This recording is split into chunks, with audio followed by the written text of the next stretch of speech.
The moment Judge Harrison glanced up from his paperwork, I could tell this was it. This circus was about to end just the way I'd always pictured, with someone leaving the courtroom in a whole new shade of red. His eyebrows shot up so high, I swear they nearly disappeared behind his forehead, and the way he set down his reading glasses slow, deliberate, like he was lining up to deliver a verbal uppercut meant someone was about to get obliterated in front of a crowd. And yeah, if you've ever dealt with a certain kind of HOA, you know that kind of look. He leaned in and said, almost like he couldn't believe he had to ask, "Mrs. Peton, am I understanding this right? You're suing this gentleman because his property isn't part of your HOA." Now, Margaret Peton, Queen Bee of the Riverside Gardens Homeowners Association, was standing there so stiff she might as well have been carved out of leftover drywall, her suit just screaming mid-level real estate power move. She didn't even blink. "That's correct, Your Honor. His blatant disregard for our community standards is tanking property values for everyone. And there it was, the reason for all this. Property values, visual harmony, and the eternal crusade for perfectly trimmed hedges." I didn't say a word, just slid a single sheet of paper across the shiny wood, keeping my face straight, but inside, I'll admit I was enjoying every second. "Your Honor, that's a county survey map. My house sits inside Pine Ridge Estates, a whole other development. No shared streets, no secret alleyways, not even a common mailbox." Harrison picked up his gavel, brought it down like the end of a movie scene, and said, "Case dismissed with prejudice. Mrs. Peton, file another suit like this in my courtroom, and you'll be held in contempt." Just like that. You'd think that'd be the end, but with Margaret, things were never that simple. Let me back up a sec. About 3 weeks before this little showdown, I just moved into my dream place, 42 Pine Ridge Drive. After grinding away for years in tech, saving every penny, I finally escaped apartment life for a little ranch house with a workshop out back, perfect for weekends tinkering on my old motorcycles. Nowhere near the nonsense of HOA rules. That was the best part. Pine Ridge Estates had no HOA, no petty rules about mailbox height or what color you could paint your fence. No random fees for amenities I'd never use. My place was exactly 23 feet from the line where Riverside Gardens began. I thought I'd hit the jackpot close enough to wave at the neighbors, but far enough not to get roped into their drama. But Margaret, she'd been running Riverside Gardens since before I ever set foot in the county. She was a legend, always out patrolling with a measuring tape, always scowling, always on the hunt for some violation to write up. And I guess, in her eyes, a neighborhood only ran right if she was the one running it. It all blew up when I put solar panels on my roof. All legal, all approved, but Margaret just about blew a gasket when she saw them glinting in the morning sun during one of her power walks. She marched right up my driveway, clipboard in hand, and in her best, "I'm in charge" voice announced, "These solar panels haven't been approved by Riverside Gardens Architectural Review Committee." I didn't even look up from scrubbing my motorcycle. Good thing I don't live in Riverside Gardens, then. Her face twitched, and she gave me this look, like she was about to call in the National Guard.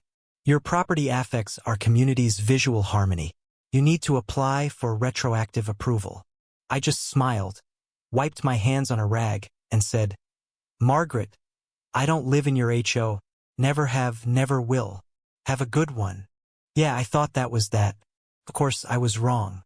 The very next morning, taped right on my front door like some medieval notice, was a violation slip. Not mailed, not in my mailbox, taped, where everyone could see. Unauthorized solar installation. Non-compliant mailbox. Excessive oil stains on driveway. And the kicker: appear before HOA board or face $100 a day in fines. I snapped a photo and sent it to my buddy James, the lawyer. He laughed for a solid minute before saying, "Keep it. You're gonna want a record of this." It got wild from there. Margaret started showing up every morning, snapping photos of my place at exactly 7 a.m.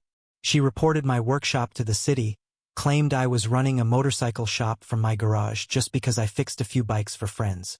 She even got 3 neighbors to sign a petition, swearing my solar panels caused hazardous glare even though none of their houses faced mine. The masterpiece, though? She sent a cease and desist letter in HOA letterhead, in Comic Sans font demanding I comply with all her rules or face legal action. She actually called my wildflower garden aesthetic terrorism. So yeah, I got a little petty. Put up a flagpole. Flew a flag that said, "Not your HOA."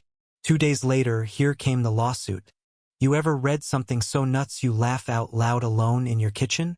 Margaret's suit claimed that because my house was near Riverside Gardens, there was an implied covenant that bound me to their rules. She wanted damages for lost property value, emotional distress, administrative costs, and get this 5 years' worth of back HOA dues plus penalties. The bill? $23,000. I didn't panic. I didn't even hire James. I just grabbed 3 things. A property map from the county, my deed, no HOA, and a Google Maps printout with a giant arrow pointing to my house that said, "Not in Riverside Gardens." Simple as that. Court day came quick. Margaret rolled in with her entire HOA board, all in matching blue blazers, looking like they were heading to the Olympic opening ceremony. She brought 3 binders of evidence, mostly angry emails from neighbors about my solar panels, photos of my dandelion-covered lawn from every angle, and a PowerPoint from 1998 with bad clip art. She even tried to set up a projector in court. The bailiff shut that down real fast. When it was her turn, she launched into this wild speech about standards, uniformity, and how I was a bad influence. If we let one person defy the rules, chaos will ensue, she thundered. The judge, deadpan, interrupted. But he doesn't live in your community, right? Margaret, red-faced, huffed. He lives adjacent. His property is visible. That makes him subject to our governance. The judge blinked. So is the gas station across the street under your HOA too? Margaret had to think about it, then tried. Well, that's commercial, so it's different. My turn came. I handed over my 3 papers. Your Honor, I live in Pine Ridge. Mrs. Peton lives in Riverside Gardens. 2 different places, 2 different sets of rules. The judge looked at Margaret and said, "Are you aware filing frivolous lawsuits can result in sanctions?" Margaret tried to argue said property boundaries shouldn't override community impact, and she had a duty to protect everyone from adjacent non-compliance. Judge dropped the gavel. Dismissed with prejudice. Margaret couldn't file again. But the fun didn't stop there. I filed a police report for harassment, documented her taping notices, her daily stakeouts, her bogus city complaints. The officer actually laughed. You're not the first. She tried to citizens arrest a mailman last year for wearing shorts. Margaret got an official warning for harassment and trespassing. When the cop delivered it, she tried to quote HOA bylaws at him. He said, "Ma'am, HOA rules don't override the law." That's when I really leaned in. I mailed every resident in Riverside Gardens a copy of the court order, the police warning, and a little note. Your HOA president just wasted your dues suing a neighbor who doesn't even live here. Maybe check your books. And boy, did that hit a nerve. Turns out, Margaret had been dipping into HOA funds for all sorts of personal projects, those matching blazers, a laptop for business, but used mostly for her essential oil side hustle, you name it. At the emergency HOA meeting, the residents demanded a full financial audit. Margaret tried to shut it down, started screaming about hostile takeovers, even tried to gavel the vice president into silence. The vote to boot her was 28-1. Hers was the only no. She stood up, glared at everyone, and yelled that they'd regret it when property values collapsed. The new board's first move? Refund everyone part of their dues money Margaret had blown on lawsuits, including mine. The second? Ban Margaret from ever serving on the board again, at least for 5 years. When the dust settled and the audit came back, it showed Margaret had spent nearly $47,000 on legal fees. My case was just one of a dozen. She'd even tried to fine the gas station for its neon sign. Now that's commitment. So the HOA sued her back civil court this time. The judge ordered her to pay $32,000 in restitution plus another $15,000 in damages. When she heard the number, Margaret's jaw just about hit the floor. She whispered, "But I was protecting property values," before her new lawyer shushed her. And I guess, looking back, you can't help but wonder what's scarier? One overzealous neighbor with too much time and a citation pad?